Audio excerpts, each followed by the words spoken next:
औरतें पतियों की हत्या क्यों कर रही हैं? विशेषज्ञ बताते हैं कि औरतें अपने प्रेमियों से मिलकर उनके साथ अवैध संबंध रखकर अपने पतियों की जानलेवा हत्या कर रही हैं।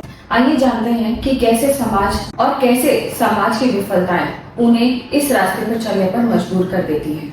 परंपरागत रूप से औरत पालन पोषण करने वाली और शांति बनाए रखने वालों में से मानी जाती है, लेकिन पिछले कुछ महीनों में एक ऐसा धागा बार बार सामने आ रहा है जिसमें एक अवैध संबंध, एक औरत और उसका प्रेमी जो हत्या करने के लिए तैयार है।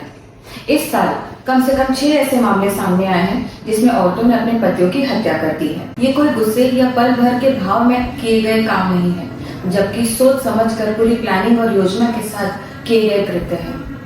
लेकिन सवाल ये है कि क्या ये केवल अपराध है? इसके पीछे की साइकोलॉजी क्या है? नहीं, ये एक छलपूर्ण दिमाग है जो एक आम आदमी की सोच से परे है। इसके पीछे है एक ऐसा मन जो विश्वासघात और भ्रम का खौफनाक मेल बन चुका है। उनकी कल्पना, इमेजिनेशन में एक ऐसा विकृत सपना तैयार हो जाता है जिसमें उसे यकीन हो जाता है कि वो एक प्रेमी के साथ अवैध संबंध करके अपने पति की हत्या कर सकती है और बिना किसी परिणाम के वो उसके साथ एक सुखमय जीवन व्यतीत कर सकती है। जिस इंसान के साथ उसने जीवन बिताया है और जिसने उसके ऊपर आंख बंद कर विश्वास किया है, उसी को मौत के घाट उतार देना ये किसी सामान्य मनुष्य की सोच से परे है। ऐसा कदम उठाने के लिए एक अजीब सी कटुता चाहिए, एक भावनात्मक शून्यता जहां इंसानियत और सहानुभूति की कोई जगह नहीं बचती। तो इसका सोल्यूशन, इसका समाधान क्या है? ऐसा किसी अपराध होने पर उसे सिर्फ जुर्म की नजर से देखना एक अधूरा निर्णय होगा। हमें जानना होगा ऐसी स्थिति क्यों बनी और उसे कैसे रोका जाए। एक, सुरक्षित और सम्मानजनक निकास का विकल्प देना। बहुत सी महिलाएं ऐसे रिश्ते में फंसी हुई हैं जहां उन्हें प्यार मिलता है, न स्वतंत्रता और न ही कोई सम्मान।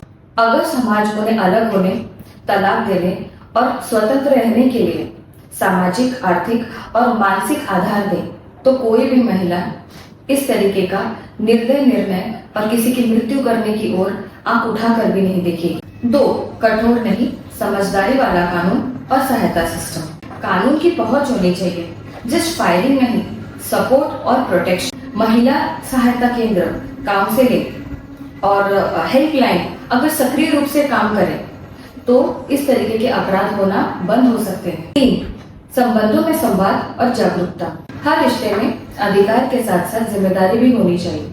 पुरुषों को सिखाना चाहिए कि शादी कोई मालकियता नहीं है। अगर रिश्ता टूट रहा है तो दोनों पक्षों को एक दूसरे को छोड़ने की स्वतंत्रता होनी चाहिए। डर और दबाव से लिए गए निर्णय के बाद भी रिश्ता टूटता ही है और कई बार मृत्यु का कारण बनकर। 4, भावनात्मक और मानसिक स्वास्थ्य का भेदभाव। बाहर से दिखने वाली औरत अक्सर अंदर से टूट चुकी होती है।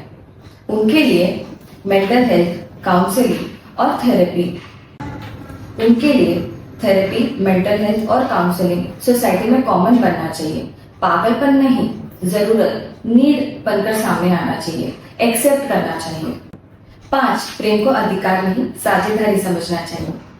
प्रेम या विवाह दोनों में संवाद, सम्मान और स्वतंत्रता दोनों पक्षों में होनी चाहिए। अगर आप दोनों में नहीं बन रही तो बात कीजिए, रिश्ते से निकल जाइए, लेकिन किसी भी परिस्थिति में किसी की जान लेना, उसकी हत्या करना यह विकल्प नहीं चुनना चाहिए। ध्यान रखिए, समाधान कोई कानून नहीं है, समाधान एक समझ है। ऐसी समझ जो रिश्तों में, कानून में और समाज में औरत और पुरुष को समानता, इक्वल नजर से देखे। क्योंकि जब इंसान विकल्प खो देता है तो वह अपराध चुनता है।